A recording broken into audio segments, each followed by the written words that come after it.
일본은 한국을 중요한 이웃나라, 파트너라고 하면서도 독도를 자국의 고유 영토라고 터무니없는 주장을 하고 있습니다. 그 이유가 무엇이라고 생각하십니까? 터무니없는 생각을 하고 있기 때문입니다. 그렇죠. 그 터무니없는 그들의 주장 속에 어떤 본심이 있겠습니까? 일본의 본심은 대한민국을 과거 군국주의 시대 대동아 공영권 틀 안에서 다시 편입시켜 일본의 주변에서 일본의 이익을 위해 봉사하는 국가로 만들겠다는 망상을 갖고 있습니다. 총리님, 일본의 방위 전략은 무엇이라고 생각하십니까? 글쎄요, 제가 일본의 방위 전략을 상세하게 알고 있지는 못하기 때문에 예, 우리 국방부 차관으로 하여금 좀 답변을. 예, 국무위원이 아니기 때문에 차관은 부르지 않겠습니다. 일본의 국토 방위 전략은 간단합니다. 육군이 취약하기 때문에 적이 본토에 상륙하기 전에 바다에서 최대한 사전 저지하는 것입니다. 2022년판 국가 방위 전략 문서를 보면 우크라이나 전쟁 같은 사태가 동아시아에서도 일어날 수 있다라면서 러시아로부터의 대비, 그것을 최우선 안보 과제로 삼고 있습니다. 최근에는 러시아가 홋카이도로 밀고 내려오는 지상전보다는 바다, 즉 동해에서 해군과 공군을 동원하여 일본 열도 중앙을 관통하고 도쿄를 진격하는 전략을 크게 두려워하고 있습니다. 그렇기 때문에 일본은 러시아군이 자국에 상륙하기 이전 동해에서 전쟁을 종결짓겠다는 것입니다.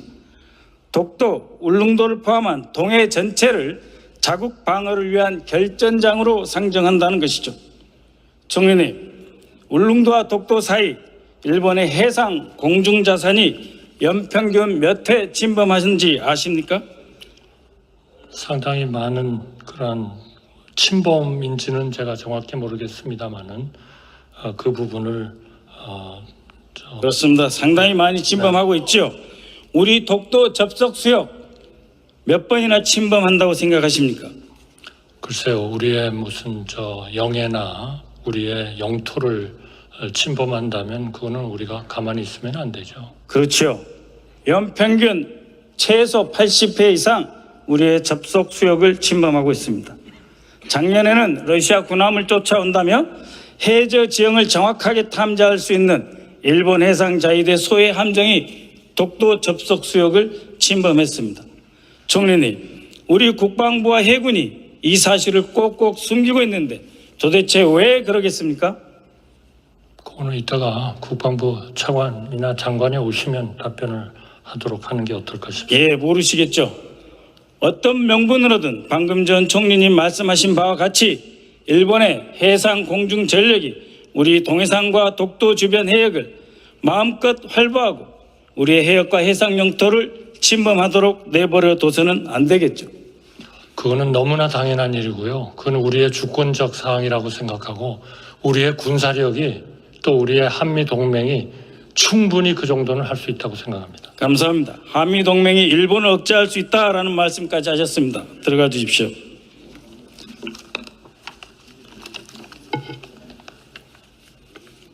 한일 군사 협력을 어느 때보다 강조하고 있는 일본의 작전 계획에서 대한민국의 군사력, 우리의 해군과 공군력은 일본 자위대가 러시아 등 외부 위협에 대처할 시간을 벌어주는 지원 또는 보조 수단에 지나지 않습니다. 일본의 이러한 군사 전략으로 인해서 윤석열 정권 들어서 우리 대한민국의 국가안보 전략, 대외정책 그리고 이와 관련된 모든 군사 전략이 통째로 왜곡되어 버렸습니다. 변경을 강요받고 있습니다. 그 결과 총리께서 의심한 대로, 우려한 대로 한반도와 동해에 대한 우리의 안보 주권을 상실할 우려마저 대두되고 있습니다. 2달 전 나온 2024년 7월 공개된 일본의 방위 백서입니다. 이 백서에서 윤석열 정권으로부터 6가지를 얻어냈다고 적시하고 있습니다. 첫째, 2023년 말부터 북한 미사일 경계 데이터를 실시간 제공받게 된 것을 가장 큰 성과라고 강조합니다.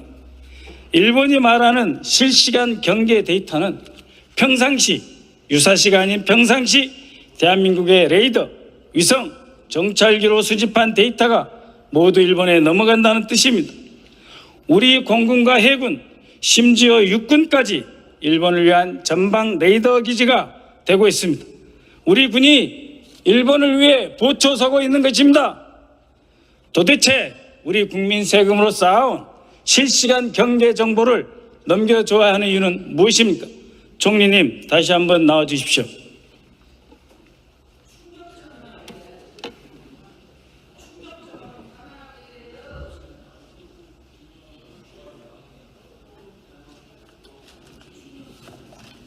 자, 우리는 이렇게 많이 주는데 일본으로부터 받는 실시간 경계 데이터는 무엇이 있습니까? 저는 의원님께서 너무나 이렇게 세부적인 쪽으로 많이 보시는 것 매우 같습니다. 중요한 대한민국의 생존과 국가 안보 제가 전략에 관한 보기에는 것입니다. 바로 우리나라의 안보 능력을 강화하기 위해서 우리가 한미 동맹을 강화하고 한일 간에도 군사적인 협력을 하는 겁니다. 그런데 군사적인 협력의 기본이 되는 정보를 교류하더라도 서로의 비밀을 지키고 네, 제가 그리고 질문 서로에게 드리겠습니다. 도움이 되는 의원님, 쪽으로 잘 이용하기 모르시니까 때문에 그렇게 하는 것이지 말씀하시는데요. 그게 정보는 대칭성, 그게 외교는 넘어가지고 상호주의가 원칙입니다. 그렇죠? 아니 넘어가지고 일본이 우리를 오히려 들어가세요. 정리님, 불안하게 만든다는 들어가세요. 거는 안 되는 거 아닙니까? 아니요, 그러니까 잘 모르시고 시간 때우지 말고 들어가 주십시오. 답변 못 하시나요? 아니 우리 의원님께서 일본이 저 청와대 전략비서관까지 하셔서 정말 그런 걸 많이 그래서 아시는데 여쭤보는 겁니다. 그런데 그거는요 너무 오바를 하시는 아니, 부분이 많은 들어가세요. 것 같습니다. 네. 잘 모르시니까 그렇게 말씀하시는 게 이해합니다. 일본이 블라디보스톡에서 홋카이도 사이 영상 정보 우리에게 줍니까? 오키나와 대만에 이어지는 해상 실시간 정보 우리에게 줍니까? 일본으로부터 쓸만한 것 무엇 받고 있는지 의심스럽습니다. 제가 국정원 1차장 했습니다. 일본은 단 하나의 정보도 우리에게 주고 있지 않습니다.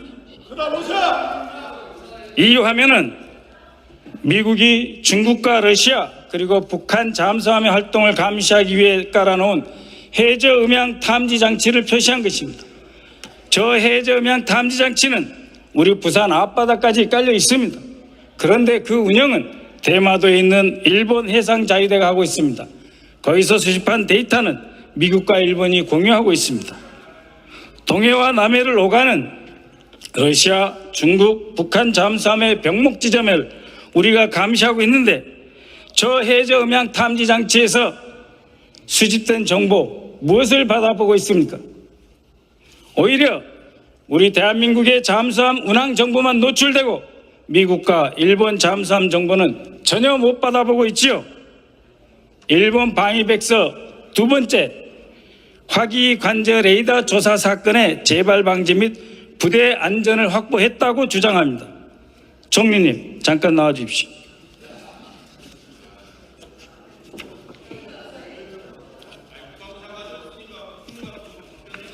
국무위원이 출석하게 되어 있습니다.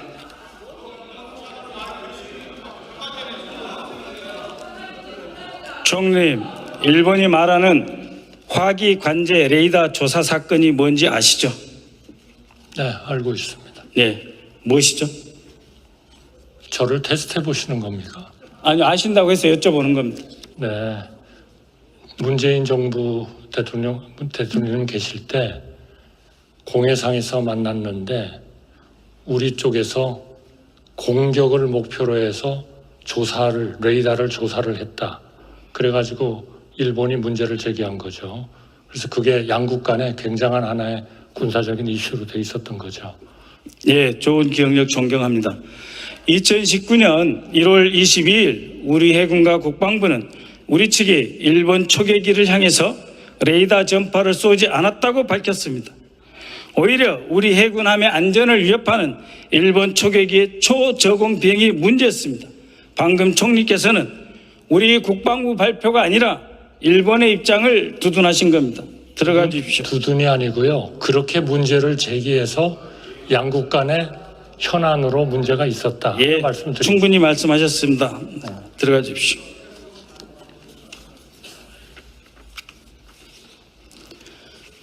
그런데도 일본은 2024년 6월 석 달 전 양국 국방장관 회담을 통해 화기 관제 레이더 조사 사건의 재발 방지를 약속받았고 부대 안전이 확보되었다 큰 소리치고 있습니다. 앞으로 일본 해상 자위대와 항공 자위대는 동해에서 안전을 보장받고 마음껏 작전할 수 있는 권리를 확보해 간 것입니다. 일본이 한국에서 얻은 성과는 여기에 그치지 않습니다. 한미일 간 미사일 방어 훈련과 대잠수함전 훈련 그리고 해상차단 연합훈련 확보했다는 것입니다. 일본이 말하는 미사일 방어 훈련 정례화는 우리가 일본과 미사일 방어 체계에 통합되었다는 뜻이고 결국 총리께서 아니라고 하신 군사동맹으로 묶여가고 있다는 뜻입니다. 이것이 바로 일본 방위 백서에 공공연하게 적시되어 있다는 것이죠. 그것은 곧 최대 수혜자가 일본이라는 것입니다.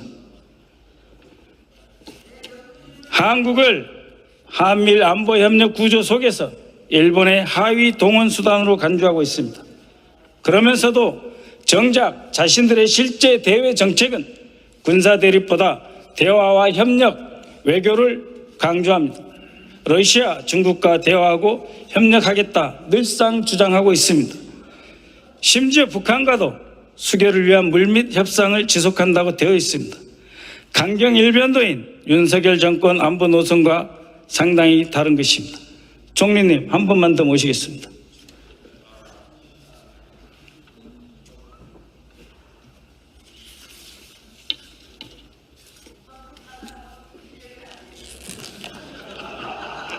총리님, 얼마 전 트럼프 미국 대통령 후보가 북한의 김정은과 잘 지낸 것이 현명하고 북한의 핵 능력이 실질적이라고 하였습니다. 이게 무슨 뜻입니까? 북한의 핵 능력이 우리 의원님이 정부에 계실 때 그렇게 열심히 노력해 주셨음에도 불구하고 북한의 핵 능력을 저하시키는 효과는 전혀 거두지 못하는 정책을 하셨다는 반증. 우리 노무현 정부는 3대 문건에 합의해서 비핵화를 추진했습니다. 똑똑히 기억하시죠, 총리님? 아무 효과가 없지 않습니까? 이명박 정부가 다 깼기 때문이죠. 들어가셔도 좋습니다. 트럼프의 발언은 바로 북한 핵무기 제거를 위해 외교를 하겠다는 뜻입니다. 김정은과 정상회담도 염두에 두겠다 하는 것이죠. 그러나 대한민국의 핵심 안보 책임자들 김영현 국방장관과 신원식 안보실장은 이미 사단장 시절 극단적인 대결 일변도로 인천광역시 등 소속 부대에 주둔 지역을 위태롭게 한 인물들입니다. 이들이 대통령과 함께 책임지지 못할 적강 끝만 외치고 있습니다. 좋습니다. 차관 나오세요.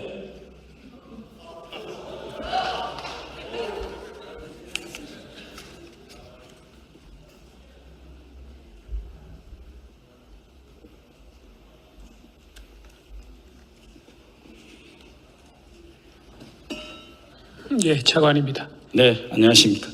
즉, 강 끝, 이것이 유엔사 교전 규칙을 위반한 것이고 최근 우리 군에서 지난 10개월 동안 그럼에도 불구하고 즉, 강 끝에 맞게 교전 규칙을 변경한 적이 있습니까? 없습니까? 그것은 저희 장병들의 전투 의지를 고양시키기 위한 구호에 관련된 것입니다. 교전 규칙과는 전혀 상관이 없습니다. 정확한 말씀입니다. 구호죠. 정치 구호입니다. 정치 선동입니다. 국방장관이 장병을 향해서 정치 선동을 하고 있는 것이죠. 전투 의지를 고양하기 위한 구호라고 했습니다. 정치 선동이 유엔사 아니고. 교전 규칙을 위반하고 있고 한미 동맹을 파열시킨 행위입니다. 야전 지휘관들이 오히려 헷갈려하고 있습니다. 잘 알고 말씀하세요. 들어가십시오. 피가 되고 살이 되니 좀 배웁시다.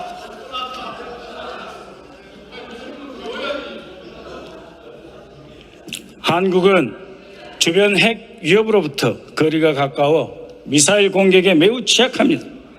평안북도 신계리 기지에서 발사한 미사일은 3분 30초면 서울의 당도에서 요격이 매우 어렵습니다. 그런데 청와대에서 용산으로 한남동으로 옮겼죠. 그 결과 군 통수권자와 국방 수뇌부는 24시간 낮이든 밤이든 어떤 방어망도 없는 곳에서 노출되어 있습니다. 이것이 대한민국 안보를 지키는 길입니까? 대통령, 국방장관, 합참장 모두 무방비 상태에 노출시켜놓고 무슨 질간 뜻입니까? 북한이나 중국, 러시아와